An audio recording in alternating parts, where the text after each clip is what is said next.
yang pertama, Kajian Muslimah Kementerian ESDM. Yang saya hormati Dr. Aisyah Dahlan CHT, juga yang saya hormati Ibu Ivi Ego Saryal, Ibu Pejabat Pimpinan Tinggi Pratama di lingkungan Kementerian ESDM, Ibu-Ibu Dharma Wanita Persatuan di lingkungan Kementerian ESDM, dan pegawai muslimah di lingkungan ESDM yang dirahmati Allah. Pada sore hari ini kita akan membahas bahasan yang sangat akrab dengan keseharian kita ya. Karena di sini sore ini akan ada perbincangan dan diskusi menarik tentang bagaimana menjadi orang tua milenial yang tangguh bersama Dr. Aisyah Dahlan CHT. Nah, sebelumnya saya akan bacakan dulu CV dari Dr. Aisyah adalah sebagai berikut. Luar biasa sekali, subhanallah, ini membuat kita semua geleng-geleng kalau saya bacakan satu persatu semua CV beliau. Ya, beliau adalah Ketua Asosiasi Rehabilitasi Narkoba Indonesia, Penasihat Unit Narkoba Rumah Sakit Bayangkara, kemudian Ketua Yayasan Sahabat Rekan Sebaya, Koordinator Terapis Holistik Klinik Sunter Medical Center, Pembina Sosial Entrepreneur Aftercare SRS, dan juga memiliki berbagai penghargaan, mulai dari penghargaan sebagai pembina rehabilitasi komunitas Lenker, kemudian penghargaan prestasi insan anti narkotika dan gerakan anti madat, juga menjadi warga utama dari Presiden Republik Indonesia, dan 2011 mendapat penghargaan dari Tempo Media sebagai sang teladan. Masya Allah ya Ibu, kita hari ini kedatangan narasumber yang begitu hebat dan menginspirasi kita. Kemudian belum selesai itu, pada 2014 juga Inspiring Woman dari IndiHome, dan juga dari wanita inspiratif dari Tupperware, dan terakhir mendapat penghargaan sebagai perempuan inspiratif dari Organisasi Solidaritas Istri Era Kabinet Kerja. Kayaknya masih banyak, tapi mungkin itu saja yang saya sebutkan karena karena ini sudah tidak sabar ya para hadirin dan hadirat sekalian ingin mendengar munajahah dari Ibu Aisyah Dahlan. Namun sebelumnya Ibu, kita akan mendengar pembacaan Al-Quran yang akan dibacakan oleh Saudara Aci dari Biro Umum, yang akan membacakan ayat suci Al-Quran surat Al-Luqman ayat 13 sampai 14. Kepada Saudara Aci kami persilakan. Terima kasih Mbak Ria, mohon izin ibu-ibu semua. Assalamualaikum warahmatullahi wabarakatuh. Waalaikumsalam warahmatullahi wabarakatuh. A'udzu billahi minasyaitonir rajim. Bismillahirrahmanirrahim. Wa idz qala Luqmanu libnihi wa huwa ya'idhuhu ya bunayya la tusyrik billah innasyirka la dzulmun 'adzim. Wa wassaynal insana biwalidayhi hamalathu ummuhu wahnan ala wahnin wa fisaluhu fi 'amaini anishkurli wa liwalidayk ilayyal masir. Shadaqallahul azim. Aku berlindung kepada Allah dari godaan syaitan yang terkutuk. Dengan nama Allah yang Maha Pengasih lagi Maha Penyayang. Dan ingatlah ketika Luqman berkata kepada anaknya, ketika dia memberi pelajaran kepadanya, wahai anakku, janganlah engkau mempersekutukan Allah. Sesungguhnya mempersekutukan Allah adalah benar-benar kezaliman yang besar. Dan kami perintahkan kepada manusia agar berbuat baik kepada kedua orang tuanya. Ibunya telah mengandungnya dalam keadaan lemah yang bertambah-tambah, dan menyapihnya dalam usia 2 tahun. Dan bersyukurlah kepadaku, dan kepada kedua orang tuamu. Hanya kepada aku kembalimu. Shadaqallahul azim. Assalamualaikum warahmatullahi wabarakatuh. Waalaikumsalam. Waalaikumsalam warahmatullahi wabarakatuh. Demikian tadi lantunan ayat suci Al-Quran yang kembali mengingatkan kita akan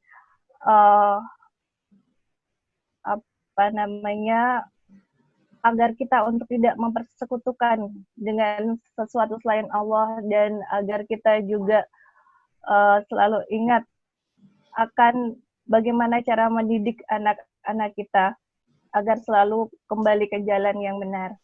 Nah, apalagi di era WFH sekarang ini gitu ya, orang tua yang tadinya mungkin tidak begitu mengenal anak-anaknya, jadi sekarang makin kenal, makin dekat dengan anak-anaknya. Ya, katanya kalau mama itu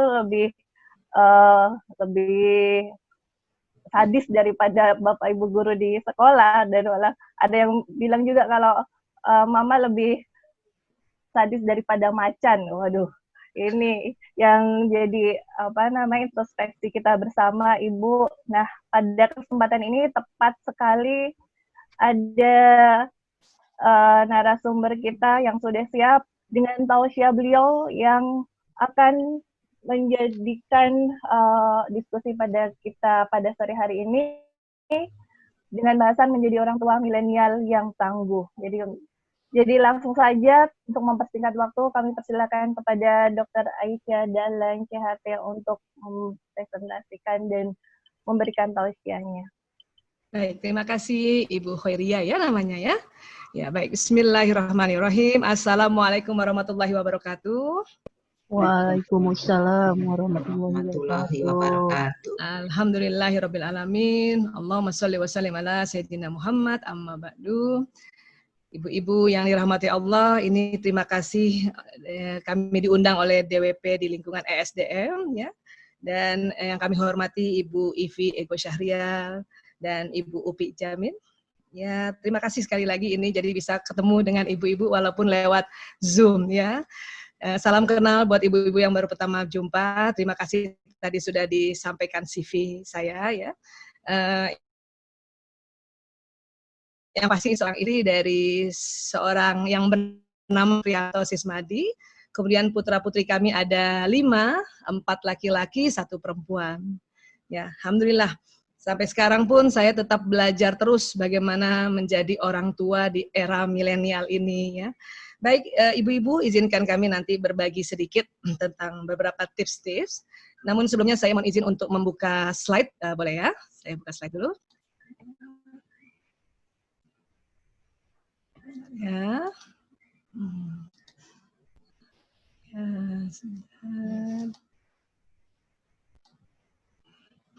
Ya, baik. Jadi menjadi orang tua milenial yang tangguh. Ya, ini amanah dari panitia ya, memberikan judul seperti ini ya. Baik, sebetulnya kita memang terbagi dari beberapa era-era ya. Jadi siapapun yang lahir antara 1980 sampai 1994, ya, inilah yang disebut generasi milenial. Kalau saya lahir tahun 68, jadi bukan di era ini nih. Tapi anak-anak, ada anak saya yang pertama masuk di milenial. Ya. Kemudian siapapun yang lahir tahun 1965 sampai 1979, kesepakatan ahli demografi menamakan era ini namanya generasi X. Mungkin kita masuk di sini ya Bu. Saya masuk di sini nih, generasi X, karena lahirnya tahun 68. Ya. Dan yang lahir 1946 sampai 1964, ini tentu juga masih ada, ini mungkin orang tua kita ya, atau kakak-kakak kita, ini disebut generasi baby boomer. Kenapa namanya baby boomer? Karena pada tahun-tahun itu di dunia lahir banyak bayi, makanya disebut baby boomer. Kemudian yang lahir tahun 95 sampai 2012, ini ahli demografi sepakat menamakan generasi Z. Nah, ini generasi Z. Generasi milenial ini sering juga disebut generasi Y. Ya, ini generasi Z mungkin anak-anak saya sebagian ada di generasi milenial, ada juga di generasi Z. Ya, mungkin ada yang putra-putrinya juga begitu, ibu-ibu, atau mungkin ada yang cucunya. Ya. Nah, nanti 2013 sampai 10 tahun berikutnya itu dinamakan generasi Alpha. Ya. Jadi inilah pembagian generasi dari ahli demografi. Ya. Nah, dan setiap generasi tentu ada sesuatu yang melambangkan generasi itu ya, atau yang disebut tentang teknologinya. Ya. Mungkin kita flashback dulu, jadi setiap generasi itu ternyata memang ada pro dan kontranya ya. Mungkin generasi X, umuran kita ini lihat anak milenial kok kayak gini ya, apalagi lihat anak generasi Z, kok dia seperti ini ya, kok perilakunya beda dengan kami ya. Nah, memang setiap generasi itu ada pro kontranya, kita flashback dulu ya, termasuk generasi era alfabet. Jadi kita mundur dulu jauh ke belakang, ini era alfabet. Jadi saat alfabet ditemukan beberapa ribu tahun yang lalu, para filsuf berspekulasi bahwa komunikasi dengan cara baru ini akan berpengaruh negatif terhadap daya ingat manusia. Manusia beralih dari budaya lisan ke tulisan. Jadi waktu ditemukan A, B, C, D, dan sampai Z, ini ternyata ya orang-orang tuanya ini galau atau berpengaruh negatif ya. Dia takut kalau dengan tulisan orang berubah. Karena zaman dulu sebelum ditemukan A, B, C, D dan dirangkai menjadi kalimat atau ditemukan tulisan, orang itu kalau ketemu pasti bicara langsung. Ya. Bahkan Plato, ya ini filsuf ya Plato, waktu mungkin kalau kita belajar sejarah pernah pelajari ini ya. Plato tuh hidup di abad keempat sebelum Masehi.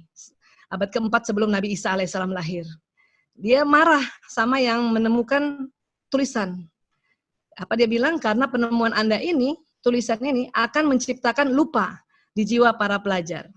Sebab mereka tidak akan menggunakan ingatan mereka, mereka akan mempercayai huruf-huruf yang ditulis di luar dan tidak mengingat sendiri. Jadi Plato marah ini, ya, marah. Tapi apa yang terjadi? Ini Plato marah karena dia belum belajar tentang huruf. Dia belum belajar menulis. Tapi apa yang terjadi? Plato pada saat dia belajar juga huruf, A, B, C, D, dan sebagainya, kemudian merangkai kata, kemudian bikin kalimat, dan akhirnya apa yang terjadi? Plato jadi senang menulis. Ya. Mungkin banyak ibu-ibu termasuk saya ya. Saya juga dulu waktu anak-anak pegang gadget, saya suka ngomel, suka marah. Tapi setelah saya belajar pegang gadget juga, akhirnya apa? Pegang gadget juga sampai sekarang. Ya. Jadi kadang-kadang kita pernah jadi Plato, kita marah sama anak atau malah sama orang yang menemukan teknologi baru, tapi setelah kita belajar, akhirnya kita juga pakai teknologi itu. Ya. Jadi bayangkan teman-teman, ibu-ibu, zaman dulu itu tulisan itu ditaruhnya di batu. Nah kayak gini nih. Ini udah teknologi nih. Itu bayangkan anak-anak itu seneng banget baca tulisan di batu. Ya. Jadi dia baca tulisan di batu. Ini kayak gini dulu nih, keren banget. Ya.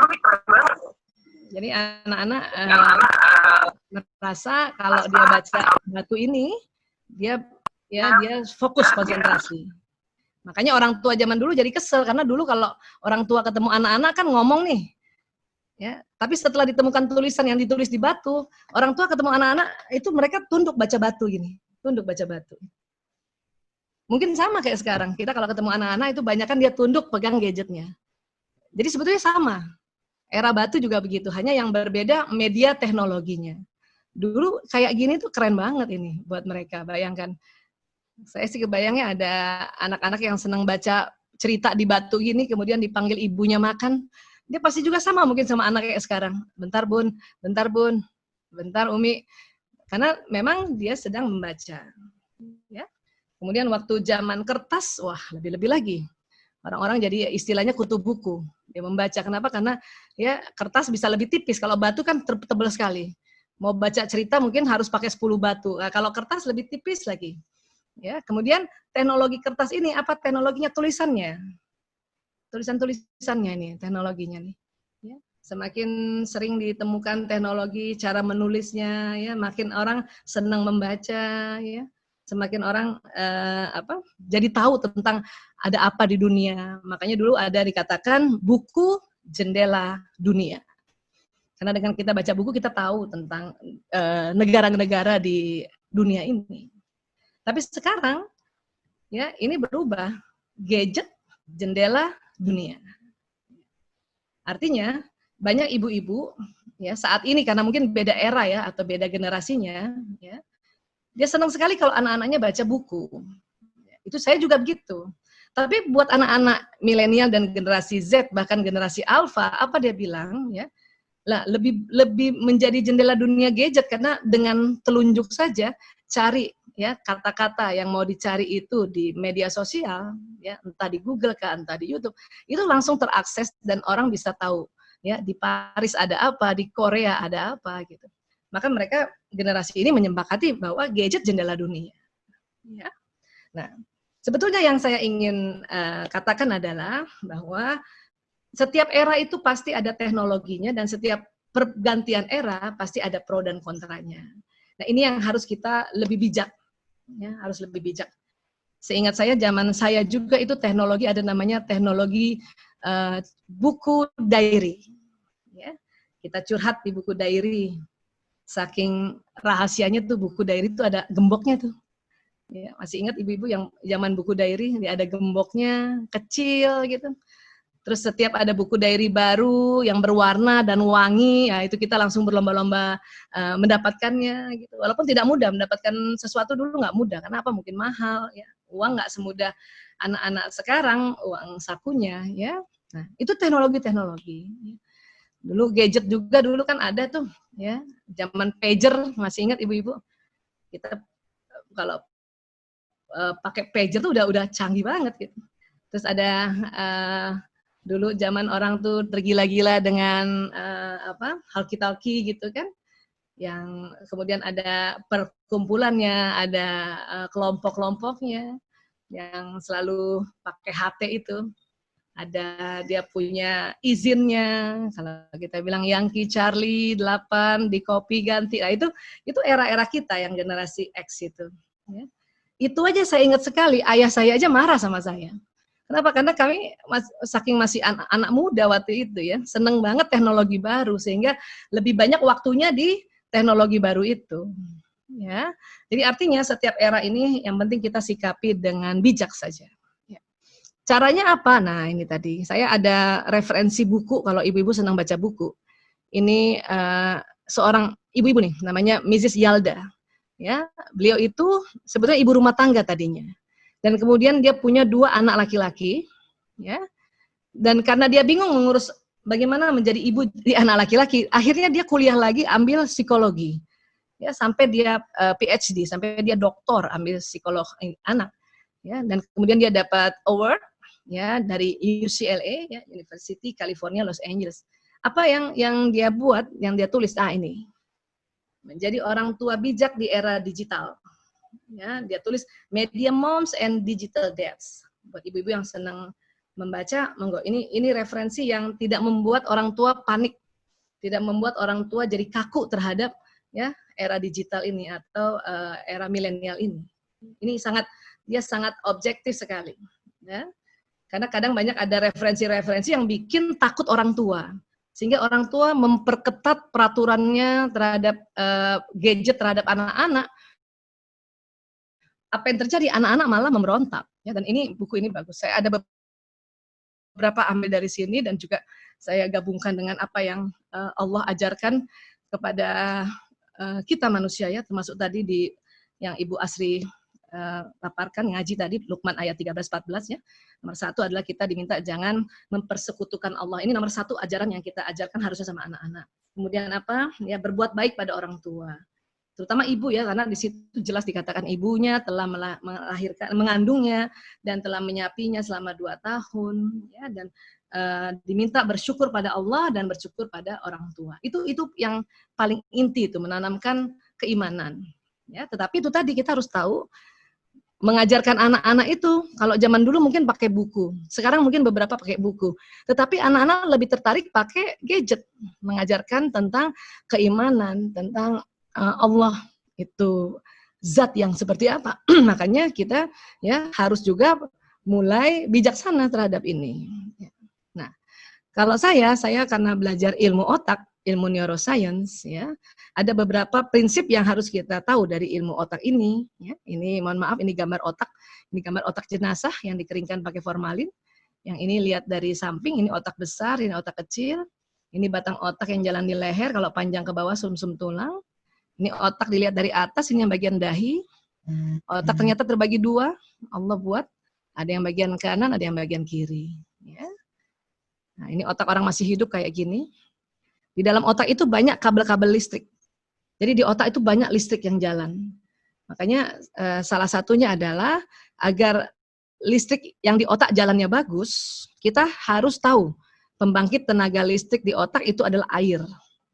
Makanya harus cukup airnya. Ya, termasuk air kita juga. Walaupun kita sedang saum, kita perkirakanlah air diminum pada saat sahur dan pada saat buka, dan di antara buka dan sahur kembali itu harus cukup. Ya. Bagaimana cara tahu cukup minum air? Nah, ada teori terbaru dari ahli gizi mengatakan kebutuhan air pada manusia itu cara ngitungnya gini. Berat badan dibagi 30. Coba teman-teman hitung sendiri ya, ibu-ibu hitung sendiri ya. Berat badan dibagi 30. Jadi seandainya ibu-ibu ada yang berat badannya 60 dibagi 30 berarti kan 2. Berarti minimal 2 liter air putih untuk kebutuhan tubuh, terutama untuk otak. Kalau di atas 60 misalnya 60, 61, 62, 65 atau 70 ya 2 liter lebih sedikit. Kalau anak kita masih berat badan cuma 30 kilo berarti 1 liter saja. Ya, air. Sekarang ya banyak sekali kan iklan-iklan, ada tuh iklan yang saya senang banget lihatnya ya. Dia kurang minum air terus dia agak tulalit otaknya tuh. Langsung lupa, langsung ya itu tadi ya. Hang otaknya itu. Kenapa? Karena sumber pembangkit tenaga listriknya itu berkurang. Ya. Dan kalau bahan-bahan untuk pembangkit tenaga listrik ya kalau tadi sumbernya adalah air, bahan-bahannya itu makanan-makanan. Terutama makanan-makanan yang kacang-kacangan. Kacang hijau, ya, kacang mete. Walaupun kalau semakin umur mungkin kita makan kacang-kacangan itu tidak terlalu banyak ya. Kacang merah, kacang almond, ya. Terus apalagi? Itu tadi ya, yogurt itu juga bagus untuk otak. Kemudian ikan apapun ya, itu bagus sekali untuk otak. Sereal itu juga bagus untuk otak. Ya, jadi itu mungkin harus diperhatikan pada anak-anak, terutama pada saat ini kita semua stay di rumah aja ya. Mumpung seperti itu, jadi kita bisa memenuhi kebutuhan dari otak ini. Nah, ini otak kalau ditaruh di kepala kayak gini. Jadi ada yang bagian kanan, ada yang bagian kiri. Nanti dari otak keluar sistem saraf, keluar saraf-saraf. Nah, ini kayak gini. Dari otak keluar saraf. Yang unik dari otak bagian kiri keluar saraf nanti menuju ke tubuh yang kanan. Kebalikannya otak yang kanan nanti keluar saraf dari sumsum tulang ini menuju tubuh yang kiri. Ya. Jadi yang otak kanan ke badan kiri, otak kiri ke badan yang kanan. Ini sumsum tulang belakang ini, dia keluar sistem saraf. Nanti dari sumsum ini keluar tali-tali kayak gini nih. Kalau ibu-ibu pernah potong-potong daging sapi, sering lihat putih-putih panjang, itu namanya sistem sarafnya si sapi. Manusia juga sistem sarafnya warnanya agak putih. Ini kayak gini nih. Ini kayak kabel listrik, kabel telepon ini. Apa yang diucapkan dia jalan di badan. Apa yang didengar, dia jalan di badan pesannya. Apa yang dilihat, jalan di badan. Apa yang ditanamkan di otak atau diajarkan oleh orang tuanya, itu nanti akan jalan di badan juga. Ya. Dan apa yang dia rasa, jadi ada emosi di otak ini, dia juga jalan di badan. Artinya apa? Sekarang ada teknik namanya neuro parenting skill. Jadi keterampilan orang tua berdasarkan kerja saraf. Ya, tadi saya katakan apa yang diucapkan oleh orang ini dia akan jalan pesannya. Seperti kita ya, katakan kita bilang Bismillahirrahmanirrahim. Coba teman-teman baca basmalah. Bismillahirrahmanirrahim. Nah, basmalah itu Bismillahirrahmanirrahim itu dia jalan di badan sini. Bismillahirrahmanirrahim. Dia jalan. Ya, dia jalan. Nah, juga pendengaran. Itu juga setiap yang dia dengar dia akan jalan. Jadi nomor satu adalah sebetulnya kita harus ya memberikan ya omongan-omongan atau percakapan, ucapan-ucapan yang baik terhadap anak. Jadi untuk era apapun ini pakai begitu caranya. Banyak ibu kalau anaknya sedang pegang gadget, kemudian azan maghrib atau azan asar, dia masih pegang gadget. Mungkin karena ibunya kesel ya. Cuman ibunya berkata-katanya jadi sangat negatif. Apa dia bilang sama anaknya? Ya, main terus. Nah, itu didengarkan main terus. Dia main terus. Anak suka bingung nih, loh ini maksudnya ibunya apa sih? Gitu. Karena ucapan yang didengar oleh anak, ya itu jalan pesannya. Banyak ibu mengatakan begini, kamu nih ya kalau disuruh sholat susah banget. Kalau disuruh sholat susah banget. Ini jalan nih, kalau disuruh sholat susah banget. Kalau disuruh sholat susah, makanya dia kalau disuruh sholat akhirnya susah badan ini. Kalau main aja lama banget, ini pakai telinganya ya. Kalau main aja lama banget. Makanya anak ini kalau main lama. Sebetulnya jadi orang tua tuh mudah sekali. Kenapa? Kalau kita tahu tentang kerja saraf, apa yang dilihat jalan, apa yang didengar jalan, apa yang diucapkan jalan, apa yang dipikirkan jalan pesannya ke badan, dan badan ini nanti melakukan tindakan atau melakukan perilaku atau melakukan akhlak. Ya.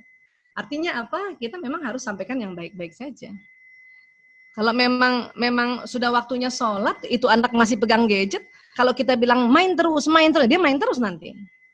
Kenapa nggak kita bilang sholat yuk, sholat yuk, sholat yuk, sholat asar yuk, sholat asar yuk, sholat asar yuk, sholat asar yuk, sholat asar yuk, sholat asar yuk.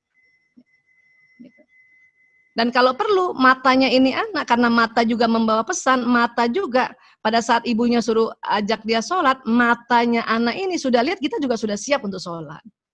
Atau ayahnya juga begitu, sudah siap untuk sholat. Artinya pesannya dua. Waktu kita ajak sholat, lewat telinga dia jalanin. Sholat yuk, sholat yuk, sholat yuk. Kemudian waktu dia lihat pakai mata, ya, ibunya udah siap sholat, berarti dia, ibu saya sudah siap sholat, dia jalan.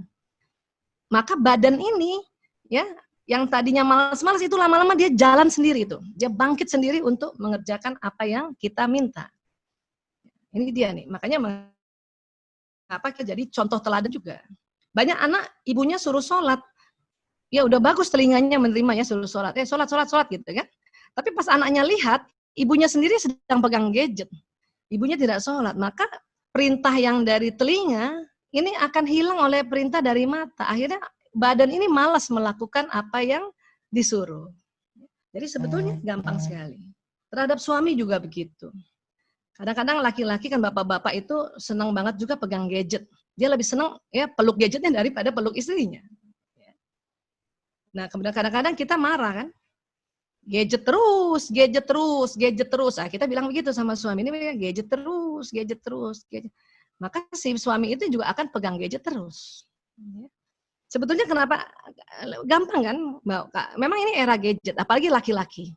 Otak laki-laki itu ada program yang Allah kasih, tidak ada pada perempuan. Ada dua hal. Apa itu? Sport and games. Olahraga dan bermain memang. Otak laki-laki memang begitu. Otak kanannya dia dominan, makanya dia otak bermain. Tergantung eranya. Kalau zaman dulu adik-adik saya eranya bukan gadget. Eranya layangan, gundu, main sepeda. Wah, itu juga ibu saya marah itu kalau ya main layangan tapi karena sampai maghrib. Jadi marahnya karena sampai maghribnya kan gitu. Saya juga dulu senang main congklak. Ya, tapi kepala saya karena perempuan tidak ada program bermain sekuat anak laki-laki. Makanya jangan heran kalau anak laki-laki senang olahraga. Bapak-bapak juga gitu senang olahraga. Capek-capek pulang kantor tetap masih main tenis, main bulu tangkis, ya. Main golf bahkan kadang-kadang. Ya. Nah, ini dia. Artinya apa? Kalau memang kita mau terhadap suami minta dipeluk ya kita sampaikan. Ya.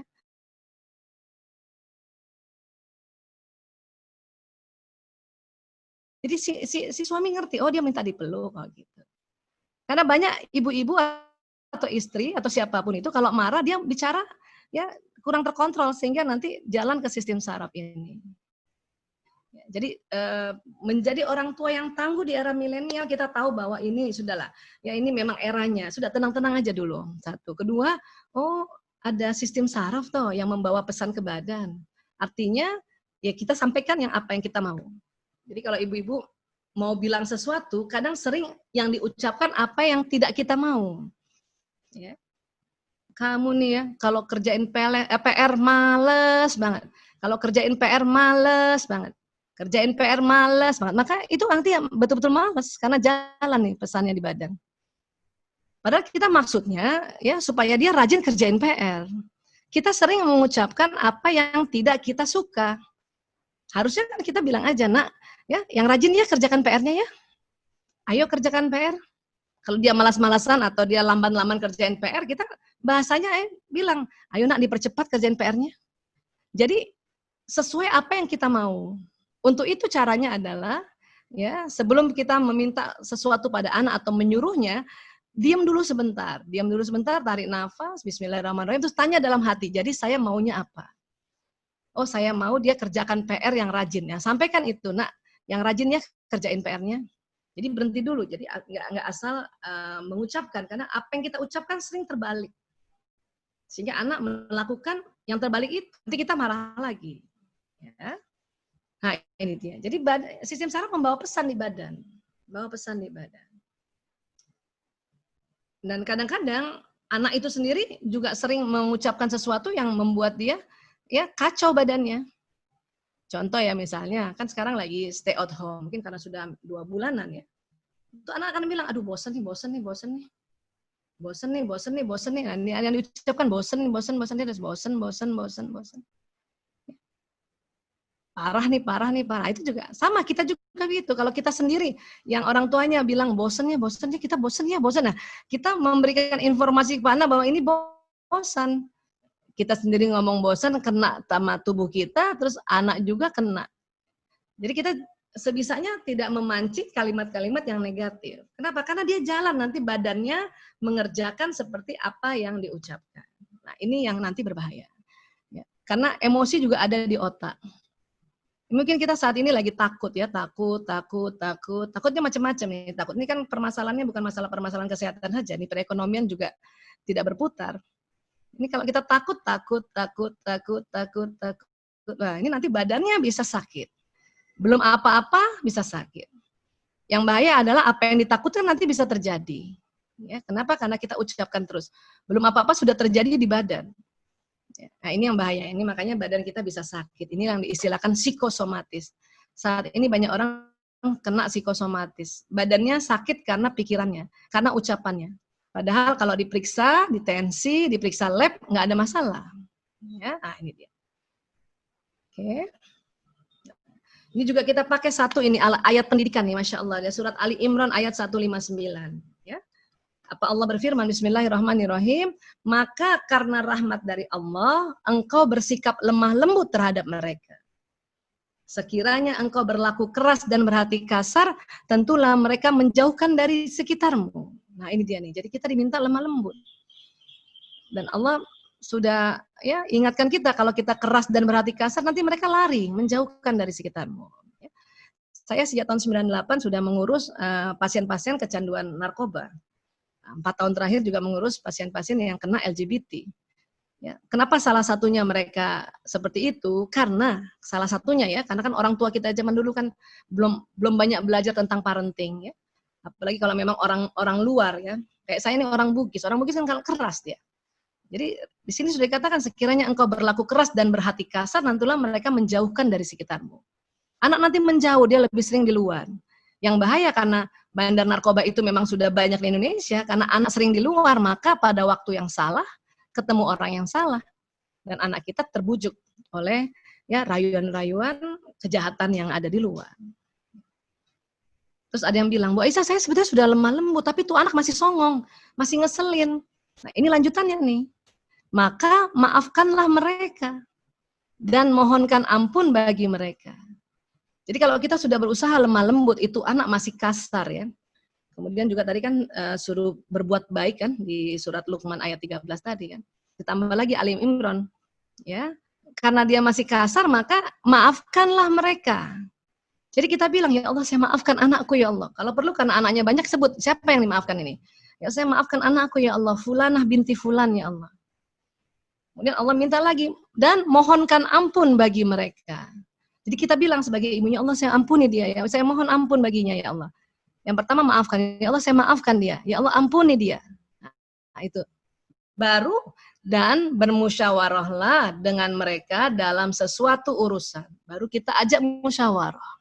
Kemudian apabila engkau telah berbulat tekad maka bertawakal. Jadi pada saat kita musyawarah, kita tanya jawab sama anak atau berdiskusi sama anak, kemudian ada keputusan yang kita ambil, kita diminta tawakal. Kita bulatkan tekad. Banyak ibu-ibu waktu musyawarah sama anak, sudah ambil keputusan bimbang. Dia bilang sama anaknya, "Nak, kamu main komputernya maksimal 3 jam ya." Oke, gitu. Besoknya anaknya ya nggak mau 3 jam. Ya, "Bun, 4 jam dong, Bun." Dia kemudian bimbang. Akhirnya dia ya itu tadi, nggak punya bulatan tekad. Tidak bertawakal pada Allah. Bukan berarti peraturannya tidak bisa kita revisi, bisa, tapi harus ya minta musyawarah lagi. Jangan pas sudah kasih kesepakatan untuk main 3 jam, besoknya dia menawar dalam keadaan kondisi tidak musyawarah. Jadi harus bilang bahwa ayo kita musyawarah lagi. Ya. Tanya kenapa mau 4 jam? Apanya yang harus ditambah? Kenapa harus ditambah? Nah, itu diskusi itu harus. Ya. Nah, ini harus kita pegang. Ini bukan hanya pada anak, pada pasangan hidup. Bahkan pada tim kerja kita kalau kita pimpinan. Ya. Di sini dikatakan, maka karena rahmat Allah, engkau bersikap lemah lembut terhadap mereka. Artinya kalau kita lemah lembut sama anak, bisa lemah lembut sama pasangan, itu karena rahmat Allah yang turun. Kasih sayang Allah yang turun. Karena seasli-aslinya, orang tua itu, sama anak kandungnya, kadang itu sulit lemah lembut itu. Selalu maunya buru-buru. Tapi sama anak orang lain, ya kita bisa lebih cepat lemah lembut itu. Itulah makanya dalam pendidikan kita sudah nggak bisa dalam 24 jam setelah anak-anak di usia balita, kita yang mendidik mereka 24 jam, itu juga sudah sulit. Makanya kita titip orang lain, yaitu Bapak Ibu Guru. Supaya Bapak Ibu Guru itu bisa menyampaikannya dengan lebih lemah lembut. Ya. Tadi host kita bilang, ini kita sama anak ini dikatakan ya kayaknya lebih keras dibanding sama orang tuanya, kan tadi dikatakannya begitu ya. Karena memang betul, orang tua sama anak kandung itu maunya cepat-cepat, maunya buru-buru. Nah makanya kalau sampai ayah bunda, bapak ibu sudah bisa lembut sama anak dan lembut sama pasangan, itu rahmat Allah turun. Masya Allah, apa nggak seneng tuh kalau rahmat Allah turun. Makanya untuk bersikap lemah lembut itu memang kita minta pada Allah. Caranya adalah itu tadi, kalau kita kesel, marah atau apapun sama anak atau sama pasangan, kita diminta istighfar. Astagfirullahaladzim, astagfirullahaladzim, astagfirullahaladzim, ya Allah, astagfirullahaladzim. Ya Allah, mohon lemah lembut ya Allah, mohon sikap lemah lembut ya Allah. Itu yang harus diminta memang. Ya. Kenapa kita susah payah meminta supaya kita bersikap lemah lembut? Karena Allah sudah bilang, sekiranya engkau berlaku keras dan berhati kasar, mereka menjauh darimu. Ini bahaya, di luar sananya narkoba masih banyak, LGBT apalagi, begal, ya, tawuran, perjudian. Waduh. Kita lihat anak kita ini, kalau dia, kan kita mau ajak musyawarah nih. Ya. Kita udah lemah lembut. Nah, sebelum kita ajak musyawarah, ada 2 langkah lagi yang harus dilakukan. Ya, langkah kedua apa? Maka maafkanlah mereka. Kita sebut, ya Allah, saya maafkan anakku ya Allah, saya maafkan anakku ya Allah. Dan mohonkan ampun bagi mereka. Ya Allah, ampuni dia ya Allah, ampuni dia ya Allah. Baru dah itu tadi, dan bermusyawarahlah dengan mereka dalam satu urusan. Jadi kalau kita mau negur seseorang atau mau ngajak diskusi anak, ingin mau menyampaikan sebuah peraturan, harus ada 3 langkah ini. 1, minta rahmat Allah yaitu sikap lemah lembut. 2, maafkan dulu mereka. 3, mohonkan ampun bagi mereka, baru ajak musyawarah. Ini berlaku pada anak umur berapapun. Dan ini juga berlaku pada pasangan hidup. Bahkan ini berlaku pada tim kerja kita pada saat pimpinan mau ajak musyawarah. Nah ini banget, harus dipegang banget nih. Ya. Dan itu tadi pada saat sudah dalam musyawarah kita negosiasi dan kemudian kita sudah bulatkan tekad, itu disuruh bertawakal pada Allah. Ya, itu nggak boleh ya bimbang itu. Bertawakal pada Allah, karena sungguh Allah mencintai orang bertawakal. Ya, nah ini yang bisa dipakai sebetulnya untuk kita siapapun dia, era apapun, karena kita tahu Quran itu ya cocok untuk era apapun. Yang penting ini mintanya ini oleh Allah. Sehingga pada saat nanti musyawarah, anak pun senang, kita pun senang. Ya. Nah ini tadi kenapa sih harus susah payah lemah lembut, ini nih masih banyak nih musuh mengintai nih. Ya, saya sejak udah 22 tahun ngurus kayak gini-ginian ini. Itu dia kalau nanti setelah nanti di anamnesis, ya itu tadi kadang ya anaknya memang tidak dekat sama orang tua, atau kadang ada juga yang kasus 1-2 orang tua udah bagus ya. Kenapa? Karena itu tadi ada musuh orang tuanya, ada musuh ayahnya. Makanya kenalah narkoba, kenalah seperti ini. Ada yang begitu. Ya. Coba bayangkan kalau keluarga itu misalnya sudahlah tidak harmonis hubungannya antara ayah, anak dan ibunya tidak lemah lembut. Ya. Ada lagi musuh ayahnya, wah sudah habis-habisan. Nah ini kembali. Sekarang kita belajar tentang otak. Tadi kita belajar tentang otak kiri kanan ya. Yang hijau ini otak belahan kanan. Rupanya otak kanan manusia itu adalah otak yang mempelajari warna. Kemudian otak yang kreatif, otak yang rileks, otak banyak ide, banyak intuisi, otak bermain, ya, otak teknologi juga di sini. Kalau yang kiri ini otak analisa, otak serius, otak teratur, otak membaca, otak bicara, otak hitung-hitungan tuh di sini. Ya, otak analisa. Kalau syair di sini otak kiri kerja otak syair lagu, musiknya di kanan. Manusia punya dua ini, kanan dan kiri. Artinya kita bisa serius, bisa juga santai. Tapi perkembangan dari kecil ini ada perbedaan antara laki-laki dan perempuan. Ya, apa perbedaannya? Ini otak kiri anak perempuan berkembang lebih cepat dari otak kiri anak laki-laki. Tadi otak kiri kan gini ya, yang serius, yang membaca, hitung-hitungan, teratur ya. Berarti kalau otak kiri anak perempuan lebih cepat berkembang dari anak laki, artinya anak perempuan akan mampu berbicara lebih awal dan lebih baik dibanding dengan anak laki-laki. Anak perempuan juga mampu membaca lebih awal serta belajar bahasa dengan lebih cepat. Laki-laki bagaimana? Laki-laki, otak sebelah kanan anak laki berkembang lebih cepat daripada otak kanan anak perempuan. Dan otak kanan anak laki-laki berkembang dan bertumbuh lebih cepat daripada otak kirinya. Nanti kita lihat gambarnya ya. Jadi anak laki-laki itu kanan. Tadi kita lihat kanan itu kan yang rileks ya, yang penuh warna, santai, bermain. Makanya tadi saya katakan anak laki-laki memang otak bermainnya itu lebih dominan. Dan anak perempuan kedua belahan otaknya tumbuh dengan kecepatan yang lebih seimbang. Kita lihat gambarnya ya. Mohon izin lihat gambarnya. Ini kayak gini. Ini maksudnya nih otaknya tetap sama volumenya, tetapi yang di dalamnya itu sambungan sel sarafnya. Ini kita lihat perempuan kiri kanannya seimbang. Ya. Laki-laki kanannya dominan ini. Tadi kita lihat otak kanan kan otak kreatif ya, otak rileks, otak main. Ya. Kirinya baru tersambung. Ini otak bicara, otak matematika.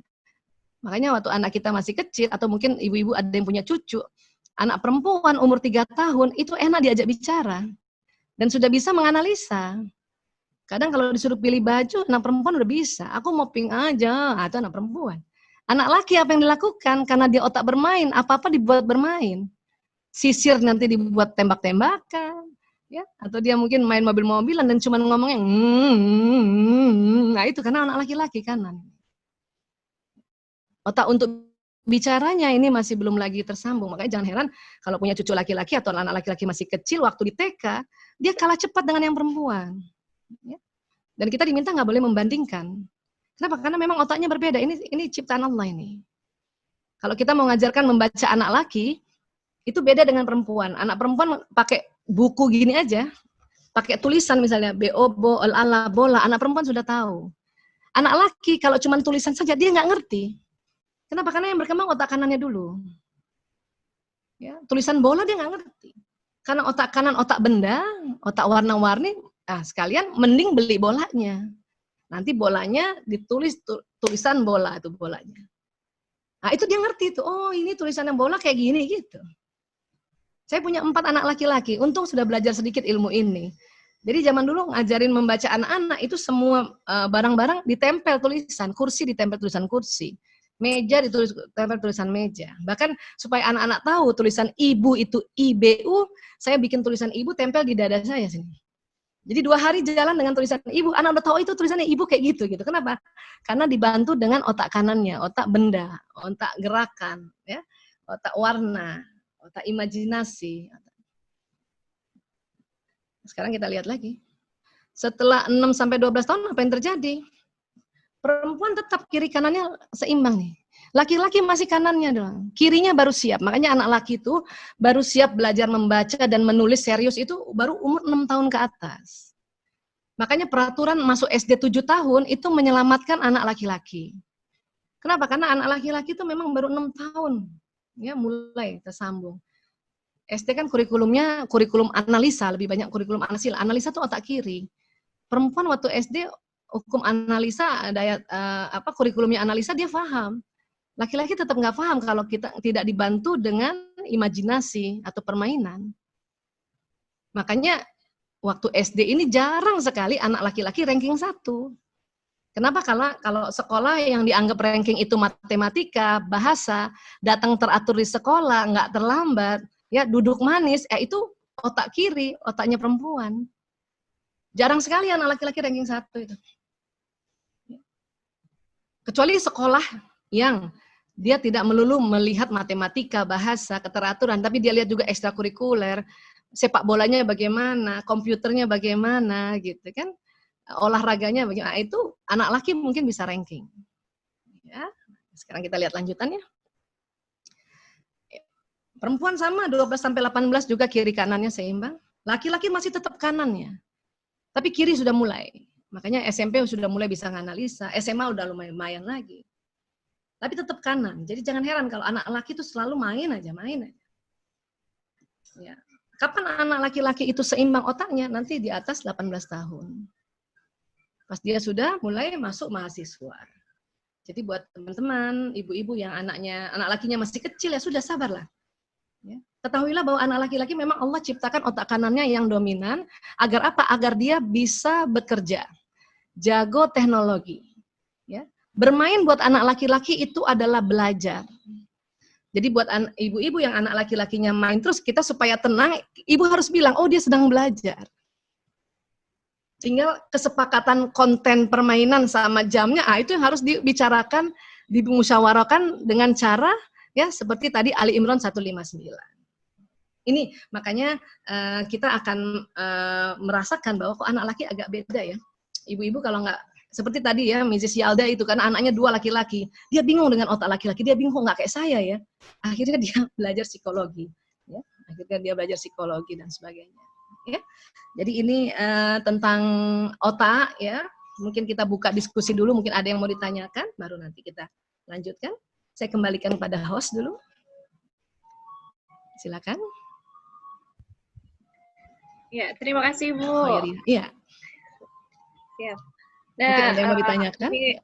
Sampai sejauh ini sudah ada yang bertanya melalui chat ini Bu. Baik. Pertanyaan dari Ibu Tuti dari PSDMBP. Mau bertanya kenapa laki-laki bila ibunya manggil malah cuek atau seolah-olah tak mendengar? Oh iya, kalau dipanggil ya. Ya baik ya. Jadi laki-laki itu memang otaknya beda ya Bu.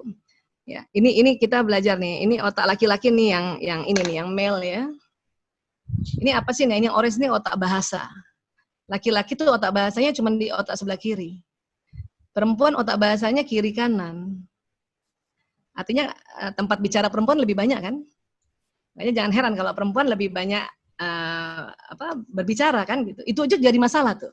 Kalau tadi soal anak laki dipanggil nggak nyaut, itu adalah ini otak tengah di sini namanya corpus callosum. Laki-laki lebih tipis, ya. Perempuan ini tebal nih sambungannya, makanya kiri kanannya nyambung. Laki-laki karena lebih tipis corpus callosumnya, ya, maka dia kalau mengerjakan sesuatu di depannya, setelah 10 menit pendengarannya menurun. Jadi kalau anak laki lagi pegang gadget, atau anak laki lagi nonton TV, atau anak laki lagi baca buku, atau lagi melihat sesuatu ya, dia pegang sesuatu, setelah 10 menit itu otaknya konsentrasi dan pendengarannya menurun. Maka dipanggil 1, 2, 3 nggak jawab. Dia bukan tidak mau jawab, tetapi memang tidak dengar, sedang konsentrasi. Makanya banyak anak laki bilang sama saya, Bu Aisyah, saya heran kenapa bundaku kalau manggil melotot. Saya bilang itu panggilan keempat pasti nak, atau panggilan ketiga paling cepat. Bundamu yang mukanya cantik manggil itu panggilan pertama dan kedua. Jangankan anak laki, suami juga begitu, laki-laki begitu. Makanya banyak bapak-bapak tuh tanya sama saya, Bu Aisyah saya heran, istri saya kalau manggil matanya marah ya, mukanya marah. Saya bilang itu panggilan keempat Pak. Yang istri bapak cantik panggilannya panggilan pertama dan kedua. Kan gitu ya. Abi, muka kita gini nih. Abi, ya, karena mau cantik kan, panggilan pertama, nggak dengar dia. Naik setengah oktav, Abi, dia nggak dengar. Mulai kita, Abi, mulai kita mukanya jelek. Maka pas dia nengok, si istri mukanya kaku. Itu karena otak yang di tengahnya ini. Ya, laki-laki lebih tipis. Ya, nah ini saja. Sudah lebih tipis, laki-laki otak bicaranya cuma sebelah kiri. Makanya laki-laki kalau ngomong dikit, nah tuh. Pria dalam sehari mengatakan 2.000 sampai 4.000 kata. 1.000 sampai 2.000 bunyi vokal. 2.000 sampai 3.000 bahasa tubuh. Komunikasi pria rata-rata 7.000 nih. Jumlah dari ini semua. Yang anaknya pendiam 5.000. Ibu juga yang suaminya pendiam 5.000, Bu. Yang anaknya memang ada pembicara, ada memang anak laki watak pembicara atau suami yang watak pembicara itu bisa sekitar ya 9.000-an. Tapi rata-rata 7.000 per hari. Itu pun dari kata, bunyi vokal, dan bahasa tubuh atau gerakan tubuh. Perempuan karena otak bicaranya kiri kanan, didapatkan segini. Kan jauh nih, hampir 7 kali, nih, hampir 3 kali nih. Ya. Ibu-ibu nih, kata-katanya 6.000 sampai 8.000, yang pendiam 6.000 nih. Bunyi vokalnya 2.000 sampai 3.000, bahasa tubuhnya 8.000 sampai 10.000. Makanya perempuan 20.000, yang pendiam 16.000, yang pendiam itu. Yang pendiam saja lebih tinggi dari laki-laki. Yang banyak bicara kayak saya mungkin 24.000. Sebetulnya kalau kita di rumah saja ini ibu-ibu nih cukup nih, harusnya ini dikeluarkan ini. Ya, ngajar kah atau ngaji, baca one day one juice, dan ini bebenah-bebenah lagi ini cukup ini. Ya, nah itu tadi. Nah ini juga kadang-kadang yang menjengkelkan nih, suami di WA panjang lebar sama istri dia cuma jawab oka. Anak di WA sama ibunya dijawab iya doang atau iya. Ini kenapa? Karena 7.000 ini mungkin kadang-kadang sudah habis kalau sudah mulai sore, apalagi malam. Nah, kalau kita sudah tahu gini kan insya Allah jadi lebih tenang saja. Ya. Baik. Ini melanjutkan yang tadi masih tentang anak laki-laki ini, Bu. Ya. Jadi ada pertanyaan juga dari Ibu Rina dari Minerba, itu apakah permainan catur atau game strategi bisa membantu perkembangan otak anak? Karena saya sering mendengar hal itu membantu untuk lebih fokus. Ya, kalau untuk laki-laki permainan catur gitu bagus banget. Kita juga perempuan bisa, cuman tidak sehebat laki-laki. Strateginya nggak sehebat laki-laki. Ya, dan itu memang bisa menstimulasi otak, tapi yang kanan. Kanan yang bermainnya, kiri analisanya. Tapi memang tidak semua orang senang bermain catur. Biasanya yang senang main catur ini itu adalah orang-orang atau anak-anak yang watak pemikir. Ya, yang orangnya detail, pemikir, hasrat sempurna. Dia senang. Kalau kita ibu-ibu, saya juga suka main catur, ya, tapi memang tidak sejago anak laki. Saya juga suka untuk main bubble shooter tuh suka banget, tapi nggak sejago suami saya itu, karena memang otak kanan laki-laki lebih dominan. Saya sering main-main kayak gitu juga, atau bubble shooter atau teka-teki gitu, itu untuk supaya otak selalu bekerja, yang kanannya supaya kreatif. Nah itu kira-kira, insya Allah. Jadi bagus main catur tuh bagus. Sama games yang permainan-permainan bagus itu. Hanya memang nggak semua orang suka karena itu detail memang jelimet. Ya. Iya, Ibu. Dan ini ada pertanyaan juga Ibu terkait dengan penggunaan gadget untuk anak-anak. Ini ada banyak yang menanyakan berapa lama waktu yang mungkin kita bisa perbolehkan ketika mereka meminta untuk main gadget, atau misalkan bagaimana membatasi YouTube yang ada di gadget mereka gitu. Apakah mungkin ada triknya dari Ibu sendiri? Ya, baik. Jadi menurut Mrs. Yalda tadi ya, ini kan penelitian ya. Jadi ini hasil penelitian tentunya mungkin lebih akurat ya. Di awal-awal pendidikan di Amerika baru membolehkan anak pegang gadget nanti itu setelah lulus SD. Jadi pas SMP gitu. Ya. Tapi apa yang terjadi? Nggak berhasil. Peraturan itu nggak berhasil. Kenapa? Terlanjur orang tua sebelum dia lulus SD sudah kenalkan gadget. Nggak berhasil. Akhirnya diulang lagi penelitiannya supaya standarnya diturunkan. Kalau gitu ya baru boleh pegang gadget setelah lulus TK, berarti setelah umur 5 tahun. Ada dibikin peraturan begitu. Apa yang terjadi? Nggak berhasil juga. Ya. Bahkan orang tua mungkin sudah sebelum umur TK anaknya sudah pegang gadget, sudah pegang iPad, sudah pegang handphone ibunya gitu.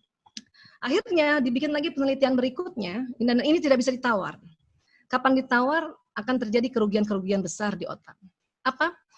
Diminta adalah dari umur 0 hari sampai 2 tahun. anak tidak diperkenalkan dengan gadget. Supaya otaknya berkembang dengan baik. Ya. Kecuali TV, silakan nonton TV itu di antara umur 1 tahun, 2 tahun, nah itu pun hanya boleh 15 menit. Setelah 2 tahun juga diperkenalkan gadget, diperkenalkan permainan di HP dan sebagainya, itu juga cuma 15 menit. Nah itu tadi, jadi artinya kita mungkin ada yang terlanjur nih, belum 2 tahun sudah diperkenalkan gadget, itu sebetulnya banyak kerugian. Sambungan otaknya itu anak-anak nanti ya tidak sebanyak sambungan otak kalau anak-anak sebelum 2 tahun diajarkan benda yang asli. Nah, ini buku, jadi tuh anak suruh pegang nih buku, ya. Ini pulpen, tuh anak suruh pegang nih pulpen. Ini gelas. Gitu. Tapi kalau misalnya ngajarkan ini buku lewat gadget, anak melihatnya itu buku tuh rata, pulpen itu rata, ya. Dan sistem saraf itu nanti rugi, nanti tidak tersambung yang lebih banyak, jadi tidak membuat anak cerdas. Bu Aisyah saya udah terlanjur, Bu Aisyah anak saya 1 tahun pegang gadget, ya sudah mau apa? Kalau bisa dipersedikitkan itu. Atau nanti punya anak lagi. Nanti anak berikutnya, peraturan 2 tahun baru pegang gadget, ya. Dan nanti kalau sudah di atas 3 tahun, 4 tahun, 5 tahun, itu harus bikin kesepakatan, ya. Memang paling lama sebetulnya sampai anak itu TK, gadget itu 2 jam saja. Dan itu juga dibagi-bagi setengah jam. Dan itu tadi ibunya di awal harus juga ya itu tadi bertawakal, itu harus punya tekad bulat. Cuman kan ibu-ibu ini kadang-kadang males ya, karena dia juga sibuk lah inilah. Jadi anak dikasih aja the gadget tanpa terkontrol. Jadi sampai umur 5 tahun itu 2 jam dibagi-bagi setengah. Setelah 5 tahun masuk SD, nah tergantung. Ada sekolah yang memang menggunakan teknologi gadget. Ya. Apalagi sekarang. Sekarang semua pakai gadget. Karena kondisinya seperti ini. Artinya gadget itu nggak salah. Yang penting dipakai untuk apa? Satu. Ya, kalau sudah SD itu tadi, kalau memang itu dipakai untuk belajar, misalnya belajar sholat, nggak lewat buku dia, lewat gadget, ya sudah. Ya, pelajaran itu kan paling bagus 40 menit pelajaran itu, baik yang disampaikan maupun lewat gadget itu. Gitu. Kalau bermain ya tergantung juga nanti. Anak laki-laki kan senang bermain. Dan ingat ya, bermain itu belajar. Caranya gimana? Caranya itu tadi, kalau anak lagi main konten ada permainan di gadgetnya, ibu ikut lihat aja dulu, lihat. Terus supaya tahu bahwa anak ini bermain itu belajar, ibu pancing dia untuk tanya, ini bagusnya mainan ini, bagusnya game ini apa aja sih gitu. Kalau itu anak bisa sebut 3 atau lebih dari 3 ya bagusnya atau positifnya permainan ini, berarti itu anak belajar sambil main game itu. Tapi itu tadi kita juga harus lentur ya nanyanya ya. Jadi kayak anak saya kan senang main Dota itu. Pertama kali saya tanya, ini apa nak? Apa nih? Kok lucu ya? Gitu. Kita pancing-pancing gitu. Ya. Oh ini game online Dota Bu. Apa bagusnya nak? Ini perang-perangan Bu. Oh gitu. Oh kalau perang-perangan apa nanti yang didapat? Ya kita belajar strategi perang Bu. Oh gitu. Terus kita belajar juga bagaimana kita uang-uangnya ini bagaimana beli senjata. Oh gitu. Terus apa lagi? Itu udah 2 dia ngomongin. Saya pancing terus dia cerita 3 atau 4 atau lebih bahkan.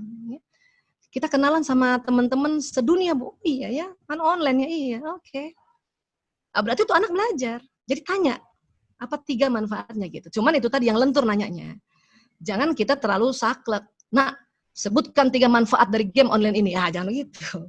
Ya, jadi kita lentur tanya. Ya, jadi kayak gitulah kira-kira. Karena sekarang kalau sudah di SD itu udah nggak ada batasan. Kenapa? Karena itu tadi belajarnya dari situ, belajarnya dari gadget.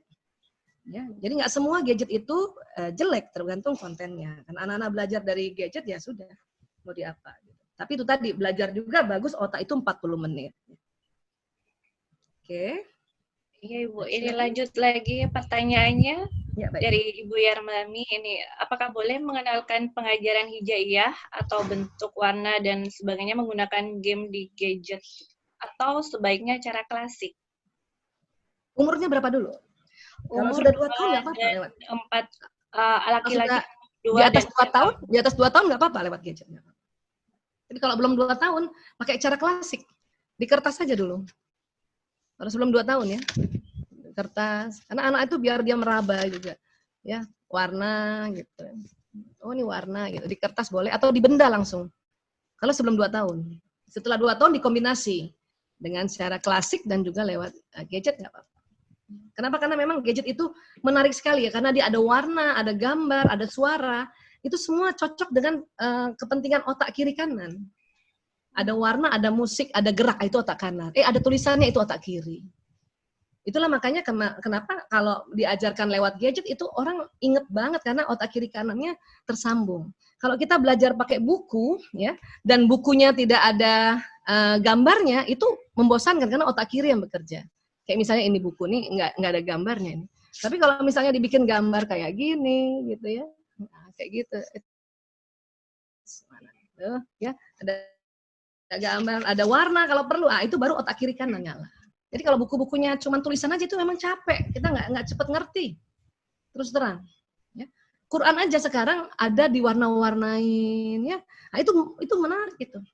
Tapi Quran yang unik nih Al-Quran itu hurufnya saja itu otak kanan bekerja. Ya, hurufnya saja itu ada gendut sedikit, ya. Dia kan hurufnya dia nggak statis tuh huruf-hurufnya Quran gitu. Itu otak kanan bekerja. Ya, apalagi dia dari kanan tulisannya, itu otak kanan bekerja, itu kerennya Al-Quran. Ya, jadi kayak gitu kira-kira. Oke, Bu. Selanjutnya ini ada pertanyaan dari Ibu Sariman dari Tekmira yang menanyakan, Assalamualaikum Ibu, bagaimana caranya memotivasi anak laki-laki supaya lebih fokus belajar? Anak saya SMP kelas 3, kayaknya ini permasalahan setiap ibu-ibu ini ya Bu ya. Baik ya, itu tadi saya bilang pendekatan pada anak laki-laki untuk belajar lewat otak kanannya, ya, lewat otak bermain memang. Nah, yang penting adalah ibu tenang dulu. Caranya gimana ibu tenang? Itu tadi, jangan anggap anak laki-laki yang disebut belajar itu dia baca buku, jangan. Dia bermain pun belajar. Jadi kalau misalnya dalam sehari dia pulang sekolah ada 3 jam, dia bermain misalnya 1,5 jam atau 2 jam. Ya, belajar yang buka buku cuma 15 menit, itu mungkin kita akan menganggap, dia belajar kok cuma 15 menit ya. Kalau ibu menganggap belajar baca buku. Belajar untuk anak laki-laki, gadget itu belajar. Jadi kalau misalnya dia 3 jam, ya mainnya 2 jam, baca bukunya 15 menit, berarti dia belajar 2 jam 15 menit. Ini memang cara berpikir yang harus begitu kepada laki-laki. Ini menurut penelitian ya. Supaya apa? Supaya ibu tenang. Anak laki-laki kalau ibunya tenang, dia mau dengar apa kita ucapkan. Ya, saya sudah coba itu 4 anak laki-laki saya. Saya bikin tenang. Jadi setiap dia main, saya bilang, dia lagi belajar. Bahkan bapaknya tanya, ya, anak pertama saya kan namanya Lanang. Dulu masih kecil kan, kata ayahnya, Bu, Lanang lagi ngapain? Dia lagi main. Saya bilang lagi belajar. Belajar apa ya? Belajar main.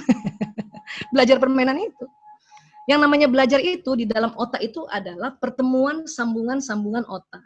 Nah, itu bisa didapat dari membaca, mendengar, melihat cerita, atau karena eranya gadget terpaksa. Ya, dia belajar dari gadget. Dan anak sekarang ya, kalau boleh pilih, dia lebih senang ngaji lewat gadget. Kenapa? Lebih gampang.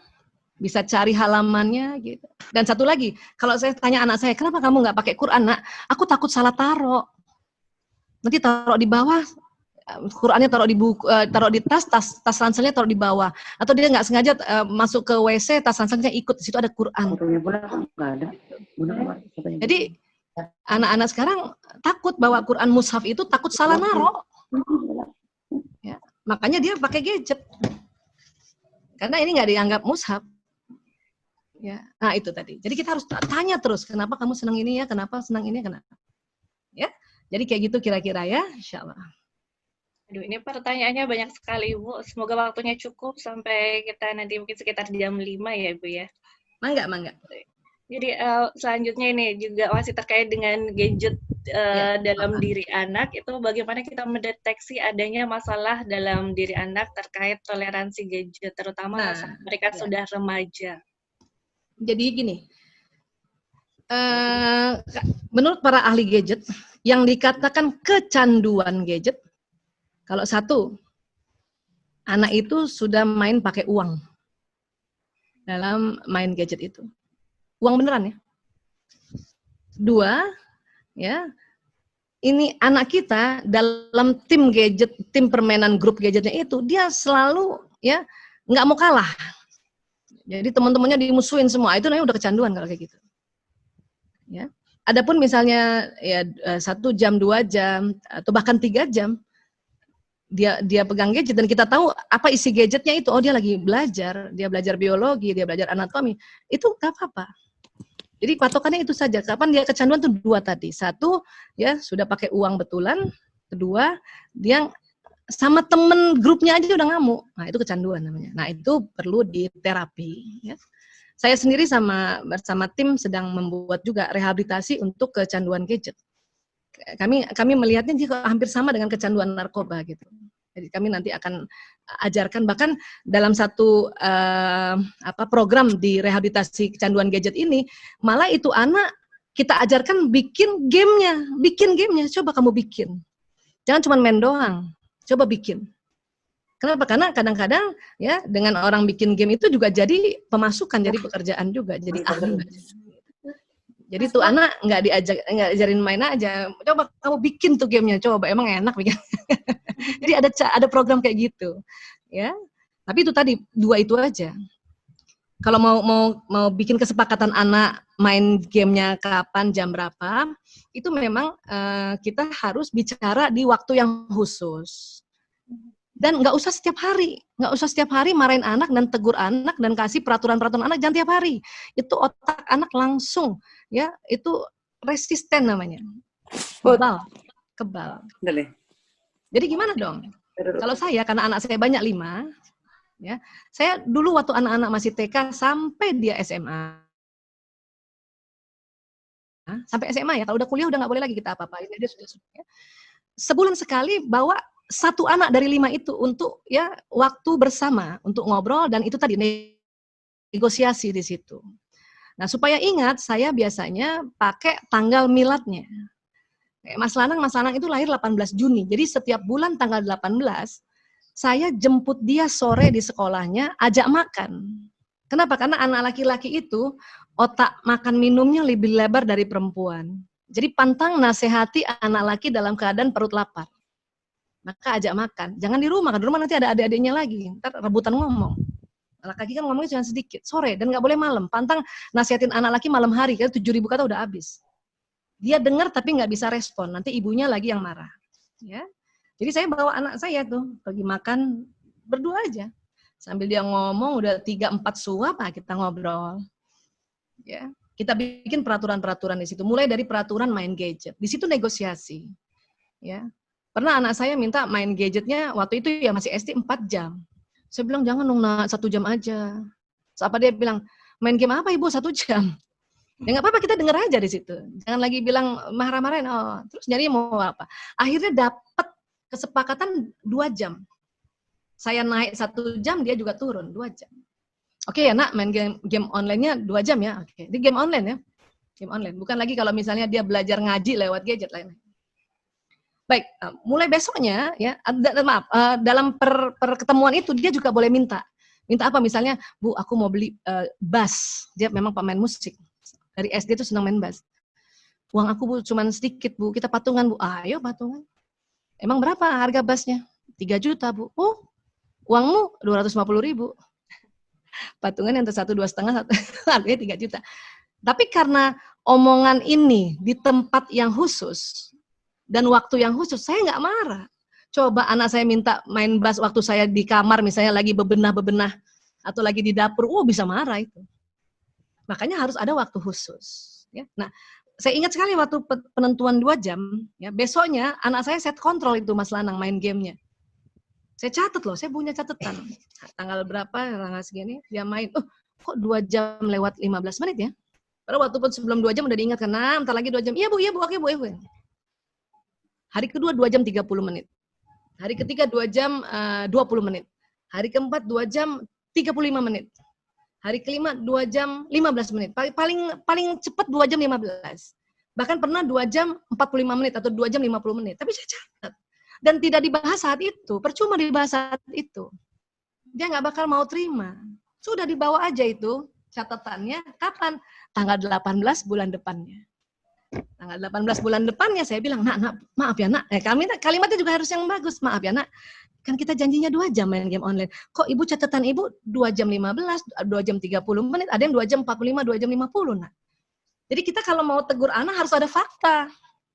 Anak nggak suka, dikit-dikit nggak ada fakta. Jadi kita ya menegurnya asal-asalan. Dia bilang apa? Ibu, aku minta maaf ya Bu, main game online itu nggak bisa berhenti cepat atau nggak bisa berhenti langsung Bu. Memang mainnya 2 jam, nanti minta izinnya bisa 15 menit Bu. Karena ini internasional, kadang ada anak yang belum kebaca, jadi 30 menit. Kita kalau langsung berhenti, tanpa minta izin, itu namanya pecundang, Bu. Ya, ini kata anak saya. Saya nggak boleh jadi pecundang, saya malu nanti. Ini kan bawa nama negara katanya. Kan ini permainan luar negeri kan, internasional, dia bawa nama Indonesia. Dia nggak mau jadi pecundang, nggak mau jadi loser, nggak mau.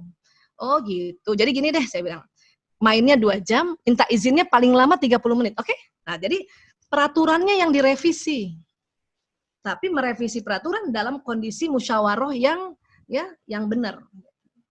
Ya, saya tulis main 2 jam, minta izin antara 15 menit sampai 30 menit. Dia senang banget dan dia senang ibunya mau memahami ini.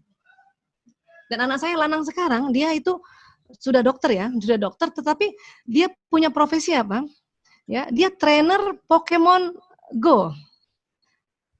Uangnya lebih banyak dari Pokemon Go daripada waktu dia jadi dokter. Kenapa? Karena saya tahu dia anak laki-laki. Ya sudah, waktu bermainnya saya tantang dia, boleh nggak permainan ini ya akhirnya mendapatkan penghasilan? Boleh Bu, ayo. Piala anak saya yang dokter itu piala 1 seluruh internasional, bahkan ya dia pernah kejuaraan nasional dan internasional. Dia keluar negeri gara-gara permainan itu. Tapi dokter juga. Kenapa? Karena ya saya bilang banyak kesepakatan-kesepakatan yang dibicarakan setiap tanggal 18 itu. Sampai kapan? Sampai SMA. Pas kuliah udah nggak lagi. Kenapa? Sudah terbiasa dia. Dan anehnya, waktu dia kuliah, dia tidak rasa dan kadang saya tidak rasa. Kami telepon-teleponan, ternyata tanggal 18 gitu. Jadi di otak sudah terprogram.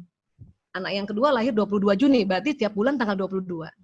Anak yang ketiga lahir 10 Desember, berarti tiap bulan tanggal 10. Saya waktu khusus dengan dia. Anak keempat tanggal 31 Agustus. Nah ini yang kasihan nih. Bulan nggak semuanya 31. Makanya ada tolerirnya ya. Sudah yang bulan nggak 31 ya 30. Anak kelima lahir 1 Februari. Jadi setiap tanggal 1 ya, tanggal 1 bulan itu saya akan jemput ya. Walaupun saya bekerja. Makanya dalam sebulan ada 5 hari saya pulang cepat. Saya pulang cepat untuk mencari waktu khusus. Dan karena sudah terbiasa, jadi kalau mau negur, saya tahan teguran itu, saya catat teguran yang mau saya tegur. Apa? Tanggal berapa itu mau dibicarakan bulan depan. Itu buat kami sangat efektif. Mudah-mudahan bisa jadi inspirasi ya. Ini tapi ya kalau anak udah kuliah ya udah susah nih, karena kuliah sudah dewasa. Ya.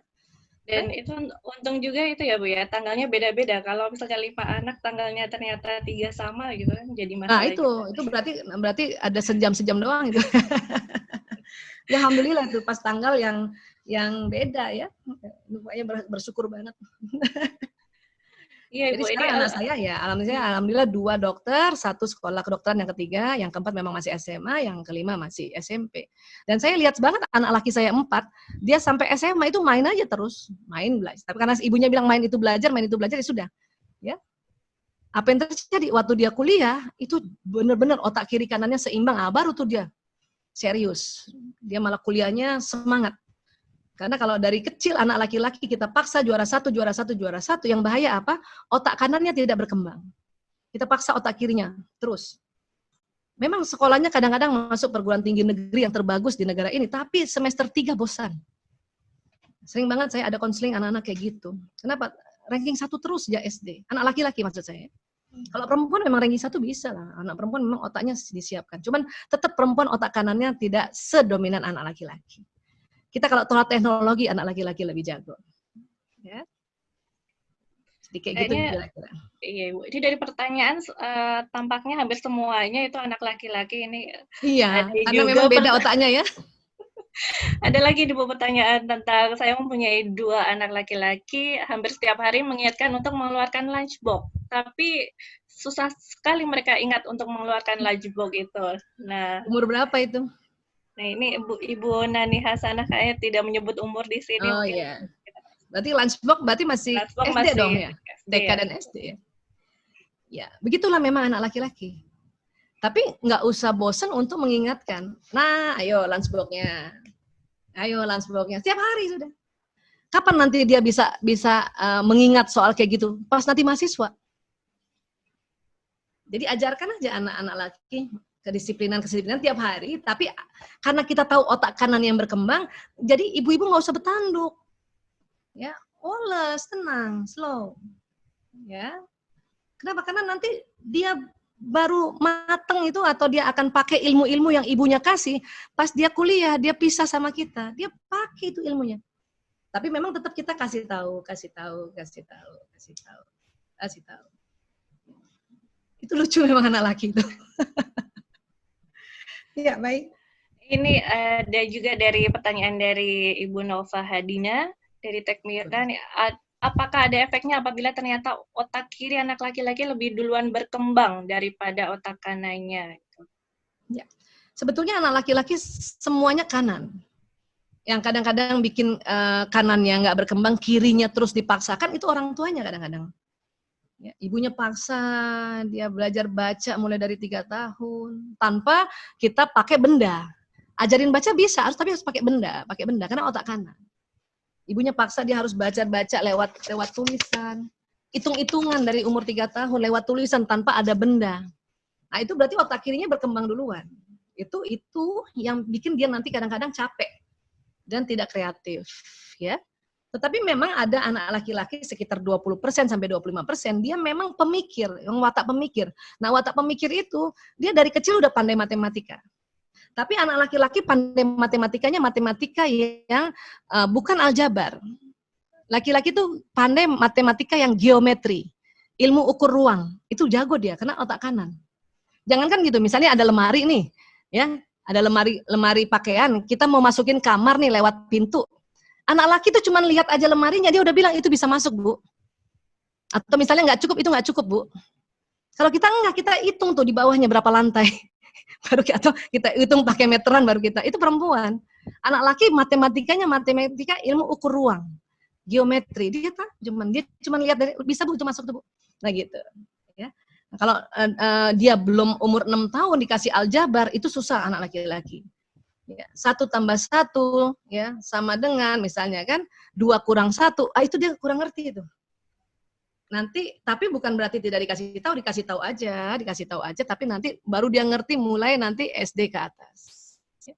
Makanya saya bilang sama anak laki-laki saya, nah, Ibu belajar sedikit tentang otak laki-laki, tapi belum tentu Kementerian Pendidikan Kebudayaan atau gurumu belajar tentang otak laki-laki. Ibu targetnya ginilah, ini dari SD nih, Bu, ya, SD, SMP, bahkan SMA. Untuk yang ilmu-ilmu untuk otak kiri, matematika, bahasa, KTK, ya, kamu di atas KKM dikit aja udah beres lah. Matematika misalnya 75, kamu 76, udah bagus tuh, Nak. Target buat anak laki begitu. Tapi apa yang jadi malah dia di atas 76, kadang bisa 80 gitu. Jadi jangan targetkan kamu matematika 100 anak laki-laki, nggak bisa. Ya, dia capek. Itulah makanya kesel, marah. Apalagi nanti mulai 6 SD, sudah mulai pancaroba, SMP, apalagi itu. Ya, mulai mimpi basah, hormonnya berantakan, udah. Makanya anak laki-laki targetnya sudah di atas KKM dikit udah bagus, Nak. Kenapa? Karena nanti dia keren waktu mahasiswa. Nah, laki-laki itu keren waktu mahasiswa, percayalah, insya Allah. Ya, jadi seperti itu ya, Bu Nova ya. Dan ini terakhir, Ibu, mungkin pertanyaan terakhir pada kesempatan sore ini dari Ibu Indah Pangestu. Ini pasti soal gadget yang mempengaruhi anaknya menjadi tantrum ya. Umur berapa anaknya? Umur 5 tahun. Oh, 5 tahun. Laki-laki lagi. Ya. Anak tantrum itu biasanya, ya, ini kajiannya lebih dalam lagi ya. Mungkin waktunya nggak cukup, tapi nanti saya boleh sampaikan ke Bu Indah.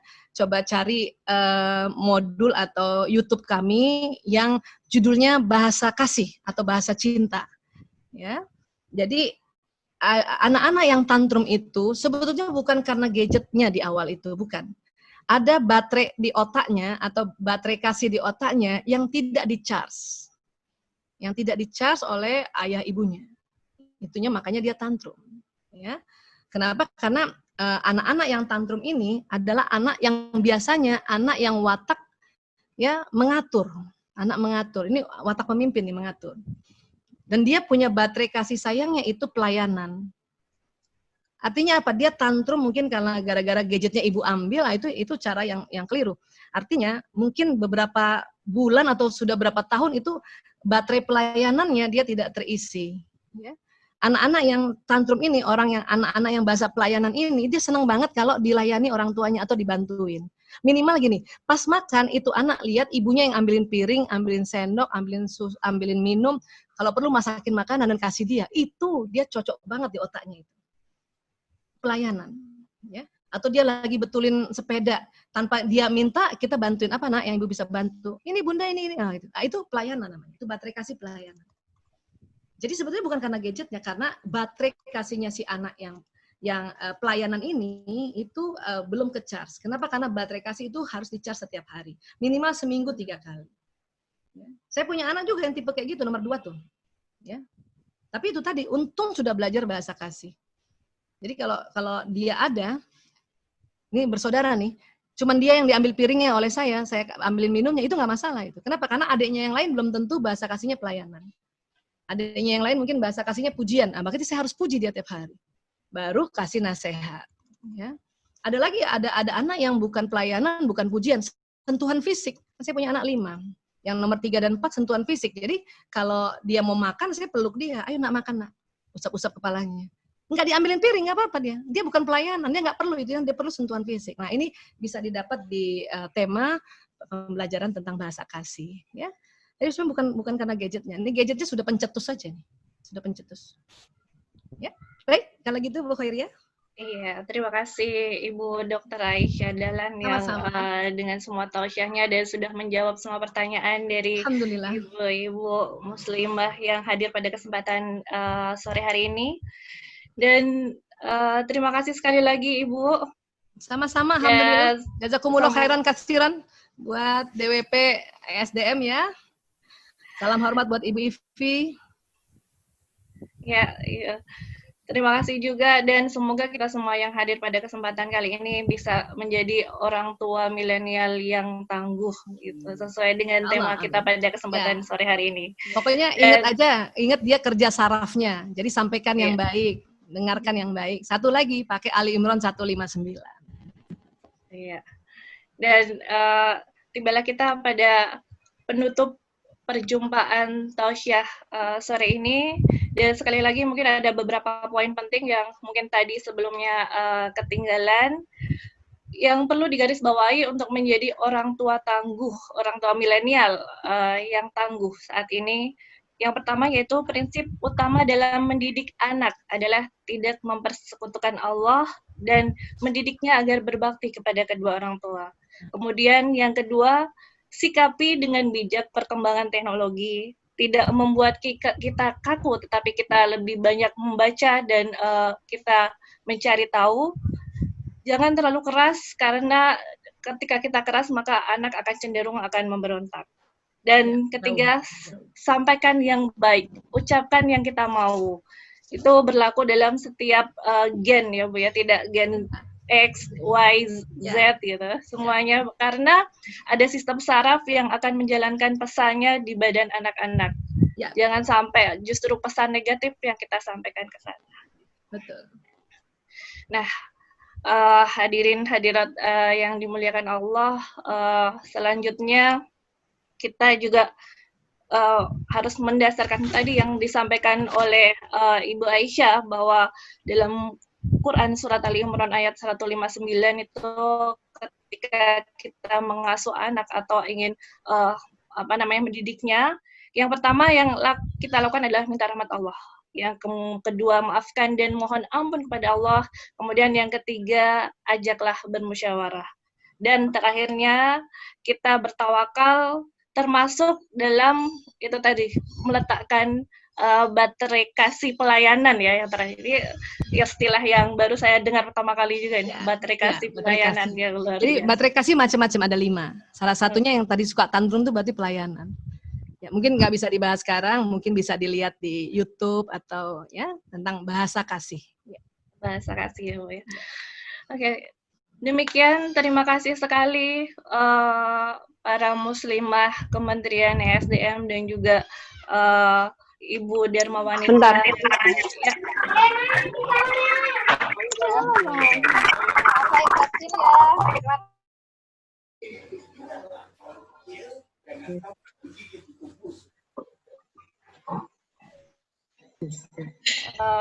Sebagai penutup pada kesempatan kali ini, Ar-Rahman ayat 33. A'udzubillahi minasyaitonirrajim. Bismillahirrahmanirrahim.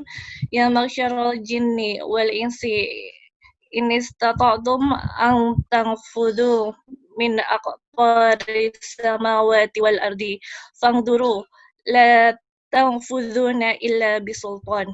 Jadi, wahai golongan jin dan manusia, jika kamu sanggup menembus melintasi penjuru langit dan bumi, maka tembuslah. Kamu tidak akan mampu menembusnya kecuali dengan kekuatan dari Allah. Jadi, Al-Quran memang selalu menantang manusia untuk menggunakan akalnya agar mendapat pelajaran dari ayat-ayatnya. Jadi, mari kita terus belajar dalam setiap kesempatan yang ada, yang mungkin salah satunya melalui forum ini. Dan mari kita akhiri bersama pertemuan pada kesempatan kali ini dengan doa penutup majelis bersama-sama.